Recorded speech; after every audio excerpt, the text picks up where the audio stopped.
Hello, Dr. Gamble and the rest of our nonverbal communication class.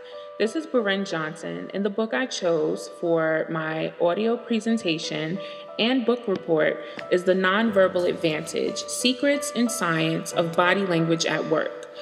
Dr. Carol Kinsey Goman, president of Kinsey Consulting Services, is a keynote speaker, executive coach, and leadership consultant specializing in communication effectiveness.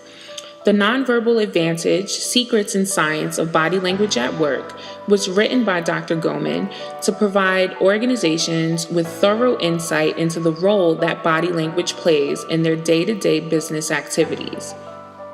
In the introduction to the book, she lists a number of questions that members within an organization should address.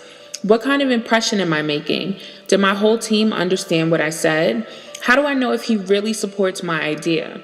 Dr. Goman then goes on to explain just how vital nonverbal communication is in the organizational setting by stating, the silent signals of nonverbal communication tend to reveal underlying motives and emotions. The tiniest gestures, like the way your coworkers stand or enter a room, often speaks volumes about their confidence. In 10 concise and illustrative chapters, Dr. Goman explicitly outlines the science behind the secrets of effective body language with rules, signals, and try this exercises designed to put the reader's nonverbal know-how to the test. Chapter 1, The 5 C's of Body Language, lays a framework for the book by giving an overview of factors that need to be considered when decoding the messages in someone's body language, also known as the 5 C's. Filtering your first impressions is the first point Dr. Goman outlines before defining the 5 C's of body language. The importance of forming and leaving a lasting first impression can make or break the role you play in the organizational setting. The best way to read someone's body language is by filtering your impressions through the 5 C's, which are context, clusters, congruence, consistency, and culture. Context is described as the way body language would be interpreted and acted upon based on factors like environment and relationship dynamic. Clusters refer to the group of movements, postures, and actions that reinforce a common point. Congruence applies to the alignment of one's belief and their verbal communication with their nonverbal cues, like gestures and expressions. Consistency is the method best applied after learning someone's baseline while they're in a generally stress-free environment. That way, you can compare the difference between their expressions when they are stressed and when they're stress-free. The last C of the 5 C's is culture. Culture implies that very specific cultural expressions are displayed when a person is under great stress. The more you know about a person's background, hobbies, and interests, the more you can understand why certain gestures or postures are part of their unique repertoire, and why deviation from these patterns is significant. Reading body language isn't just about learning nonverbal signals, it's also about how to get the real meaning behind those signals. The next 5 chapters take you through the body from head to toe. Chapter 2, Reading the Whole Body, looks at emotional body language, physical postures, posing, and leanings to show how the entire body communicates.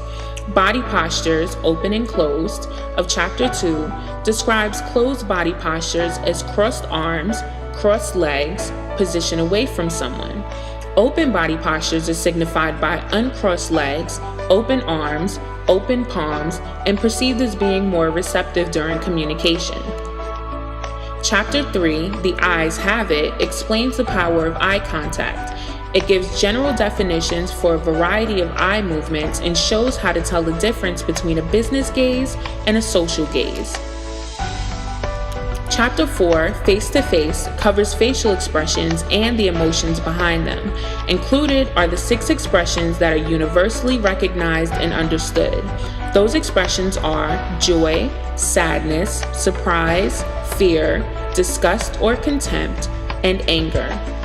How to tell a real smile from a fake one, and the meaning behind head positions.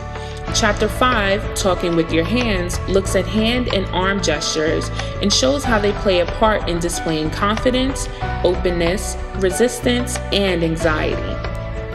For example, in American culture, the thumbs up sign is commonly perceived to mean good job or everything's fine, and a shoulder shrug means you don't know, you don't understand, or you don't care.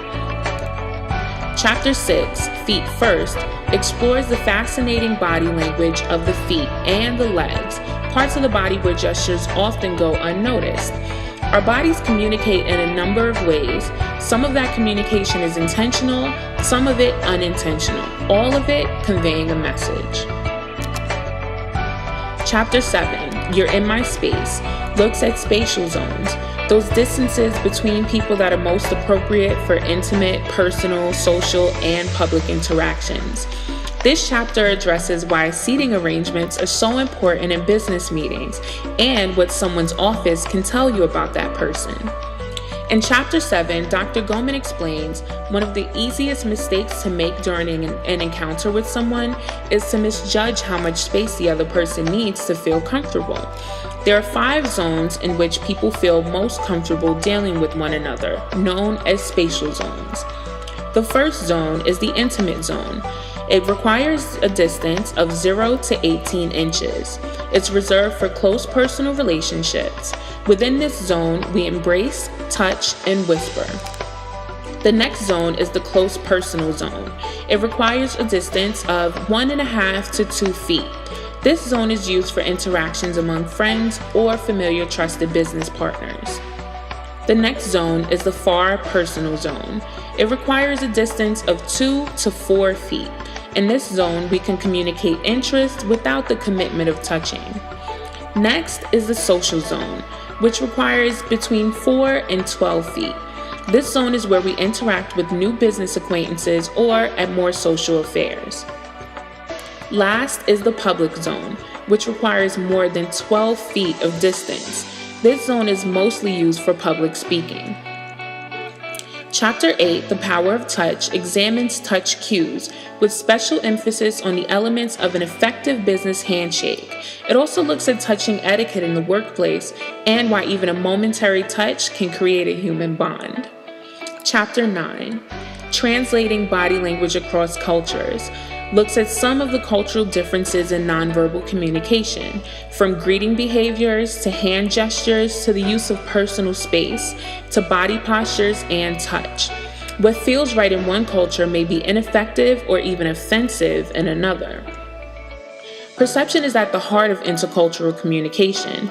People around the world use body language to convey unspoken messages, but cultures develop specific rules about nonverbal etiquette.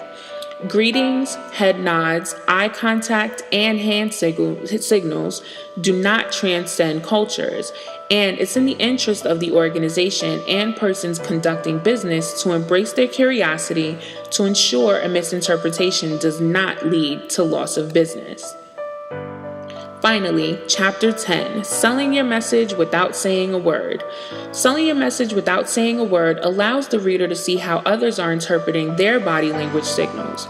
The reader will learn how to make a positive impression in that crucial first 7 seconds of meeting someone, how to project natural charisma, and how to be more confident leading team meetings or giving business presentations.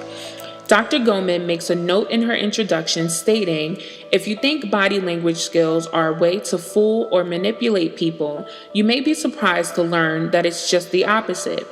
There's no doubt that people use nonverbal communication to reveal their state of mind, but no 2 people are the same. And more importantly, someone may use their body language skills to manipulate you.